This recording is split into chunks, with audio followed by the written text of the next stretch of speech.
Good morning, Chris Erskine. It's January 31st. So I continue to do my research on contemporary master artists. I'm looking for guidance to get me out of the illustrative trap that my current body of work is located in.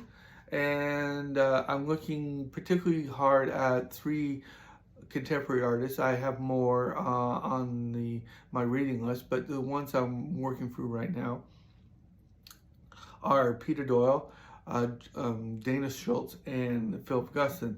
Now, with Dana and Shutz and Guston, their approach to to figurative art is very painterly, and they, instead of trying to capture the figure in sort of a realistic manner, they use a more cartoonish approach to it. Philip Guston is quite interesting because a lot of his material, he used a lot of photographs as reference sources, and some of that was quite graphic and from the Holocaust. So it's very interesting how he took that material and basically reproduced it on the canvas, but in such a way that you quite don't know what you're seeing when you look at a canvas until you know the background story. And that's really interesting because he's not really hiding it. He's just presenting it in a fashion that it doesn't strike you immediately that these are bodies or situations that are not very nice. So that's an interesting way of not getting trapped into the photographic reference material that he uses. And the other body of paintings he has is looking at evil in its off hours. When you're not visiting, terrorizing people, what do you do in your spare time? Evil, in the bottom line is evil never takes a break. There's always still evil, and in that off period of time, it's even more creepy than when they're actually doing violent acts. So that's Guston. Dana is looking at thought experiments like, if you could see yourself sneezing, what would that look like in the act of sneezing? If you were on a boat and the boat was sinking and coming apart and you had to rebuild the boat on the open ocean, again, while it's sinking, what would that look like? She has all these thought experiments that then she tries to capture situations that could not be captured in real life. So, and again, her figures are very cartoonish like, and so that's how she deals with the figure and the portrait. Peter is an interesting case because it's probably closer to the stuff that I'm trying to strive for, which is using memory as a filter as a way of exploring the world. Now, Peter has different bodies of work over the last 30 years or so, and the particular area that I'm quite interested in is the 1990s, when he was remembering about his childhood in Canada and the experiences of that and the filters. Now, within that body, he's looking really at two things. He uses sort of a screening effect of trees, looking at homes or cottages that are in the background, or reflections off bodies of water, and very sort of almost abstracts, using either the screen or the reflection to sort of abstract the painting out. His work also very much examines, so there's an abstract quality to his exploration of the memory. But there's also an exploration of what the actual memory, recalling, the act of recalling. So when you remember something, you don't always remember all the details. It's very selective. Certain things are in focus, some things are not, some things are added.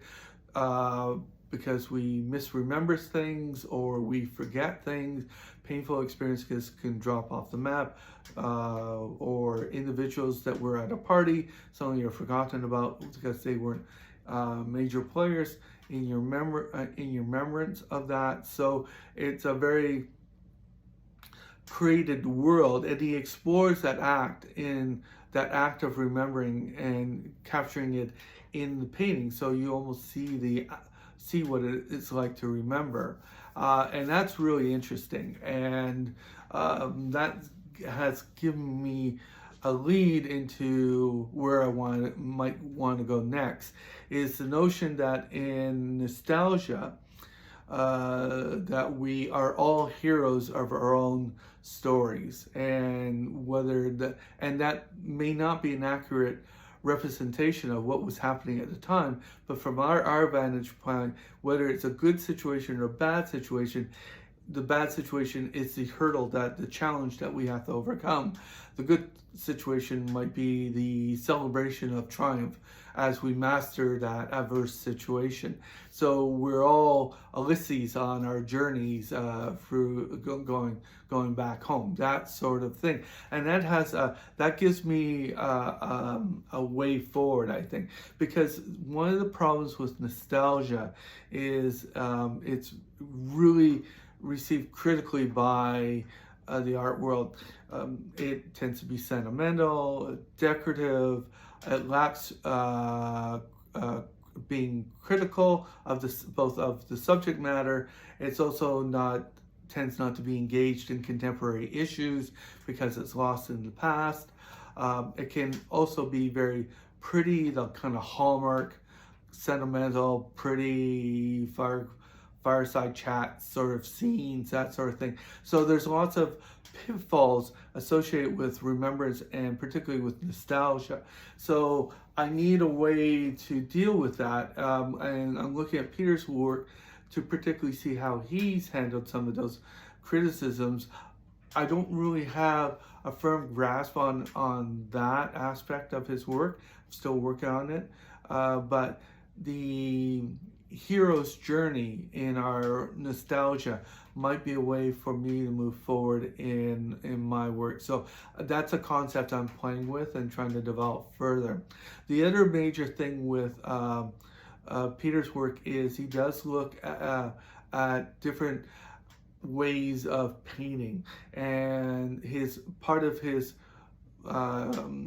exploration with the canvas is actually exploring different techniques, different ways of painting. And what he's using is the experimentations that occurred about 100 years ago with, at the time of the Impressionists and moving on, Manet and that sort of thing, and looking at the lessons that they or the techniques that they used, and see if that's been fully tapped, at whether that could be incorporated into his current body of work. So there's that aspect as well. And he also looks at some contemporary artists as well. So I'm looking at how he uses that to develop his paintings as he explores his different subject matters. So that's what I've been doing this week. I'm far from any answers, and I'm doing more reading and note-taking than actual painting. And on top of that, I'm cleaning the studio, so I have room to do all my future work in oils. I have my draft table right next to me, which is both a curse and a burden.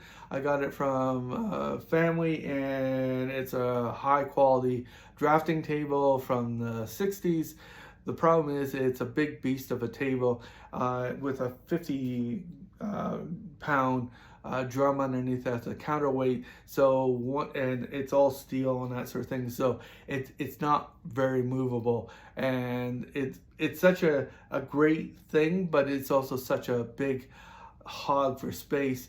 And I teeter between wanting to get rid of it and trying to use it. So right now I'm trying to use it. I'm thinking I can work on my sketches and that sort of thing with it, and then use my walls back here once I clean out more space to actually do the paintings themselves. So that's where I'm at this week. Thanks very much for dropping by. We'll see you next time. Take care. Bye.